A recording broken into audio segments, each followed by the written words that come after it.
উপরে থুতু মারলে নিজের গায়ে পড়ে। আপনি ফিল সিমন্সকে ট্রাস্ট করেন, আপনি সালাউদ্দিনকে ট্রাস্ট করতে পারেন না। এই 1 বছর কিসের প্রতিফলন দেখেছি না কিনা, যদি আমি সঠিক কথাটা বলি, হয়নি। আপনি সবাইকে এক কাতারে ফেলাতে পারবেন না, কিন্তু যেটা আমরা করি আমরা সবাইকে এক কাতারে ফেলাই দিই।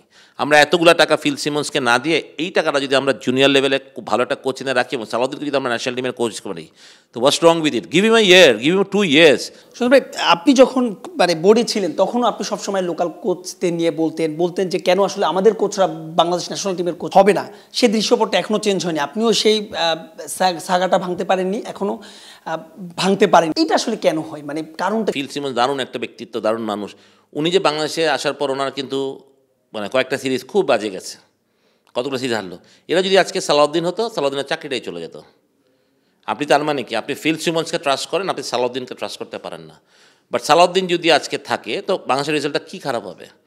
সালাউদ্দিন জানেন এটা কি, সালাউদ্দিন কোন লেভেলের প্লেয়ারদের সাথে কাজ করে নাই, ও কি টপ প্লেয়ারদের সাথে কাজ করে নাই, সিনিয়র প্লেয়ারদের সাথে কাজ করে নাই? ও Dhaka premier league, BPL champion হওয়াটা বড় কথা না। চ্যাম্পিয়ন ওর টিম এত স্ট্রং যে ওর সাথে কেউ পারতাম না আমরা। কিন্তু মেইন কথা হচ্ছে তো বড় প্লেয়ার হ্যান্ডেল করে, ন্যাশনাল প্লেয়ার হ্যান্ডেল করে, রাইট? এবং ওর জ্ঞান বুদ্ধি বা ওর ক্রিকেট দীর্ঘ সময় ধরে কাজ করছে, মানে ওর ক্রিকেট সাইকোলজি বা ওর ক্রিকেট যেভাবে চিন্তা করে, আপনি তো সময় দিতে হবে। আজকে আপনি ফিল সিমন্সকে যে রেজাল্টটা করলো, সেই রেজাল্টটা তো আপনি ফিল সিমন্সের চাকরি দিলেন না, কিছুই করলেন না, হ্যাঁ। কিন্তু আমরা বাঙালি যারাই করব তাদের জন্য একটা মানে একটুর পরে আমাদের হয় আমাদের বসিবি বলেন, আমাদের বাংলাদেশের মানুষ হয়তো সালাউদ্দিনের কী হয়, সালাউদ্দিনের কিছু মিত্র আছে যারা সালাউদ্দিনকে অনেক পছন্দ করে। সালাউদ্দিনকে আবার আমরা যারা আছি কিছু হয়তো আমরা ভালো পছন্দ করি না, তারা কি করব, আমরা ফেসবুক, ইউটিউব এগুলোতে সালাউদ্দিনের নামে পচাতে সালাউদ্দিনকে বাদ দিয়ে দিব। এটাই কিন্তু আমাদের কালচার বেসিক্যালি, না? তো এইটা আমাদেরকে বুঝতে হবে, Salauddin is capable or not. আমি মনে করি Salauddin is very much capable ছেলে। তো আমরা ওকে হেড কোচ দিতে প্রবলেমটা কোথায়? আমরা এতগুলো টাকা ফিল সিমন্সকে না দিয়ে এই টাকাটা যদি আমরা জুনিয়র লেভেলে খুব ভালো একটা কোচিংয়ে রাখি এবং সালাউদ্দিনকে যদি আমরা ন্যাশনাল টিমের কোচ করি, তো what's wrong with it? Give him a year, give him 2 years। দেখেন না ও কী করতে পারে।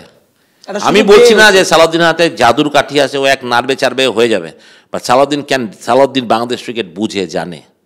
আপনাকে সালাউদ্দিনের সাথে এই বাচ্চাগুলো কাজ করে, ছেলেগুলো কাজ করে, জানে, সরাসরি কথা বলতে পারে, যেটা আমাদের মনের ভাব। আপনি যতই বলেন আমাদের ছেলেরা এখন ইংলিশ ভালো বলে, আই ডু এগ্রি, কিন্তু তাই বলে সালাউদ্দিনের সাথে যতটা মন খুলে কথা বলতে পারে সেটা কি ফিলের সাথে পারবে?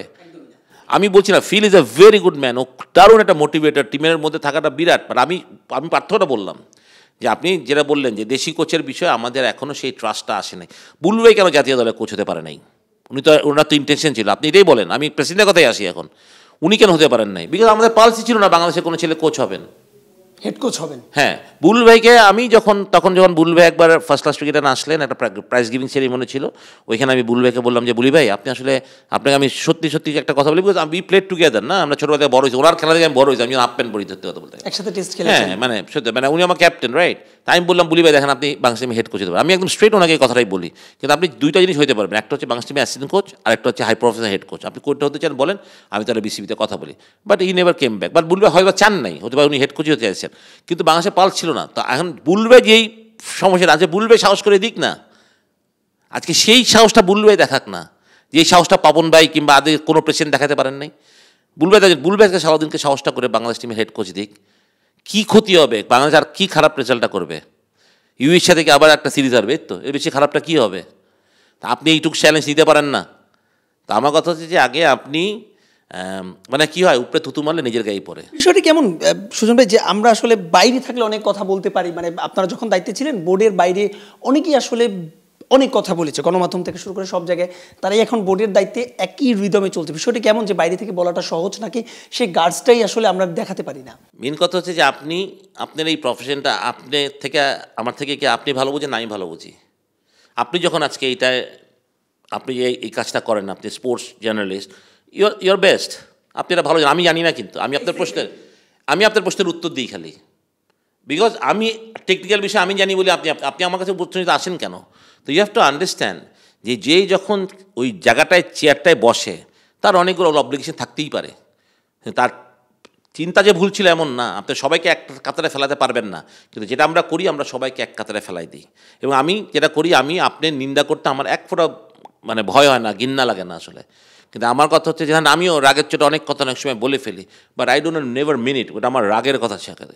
কিন্তু আমি যেমন বলবো যারা আজকে বোর্ডে আছে, ডেফিনেটলি যারা আমাদের থেকে বেটার হয়তো বা, তারা এই জন্যই বোর্ডে আছেন, অথবা তারা বেটার সার্ভ করবেন।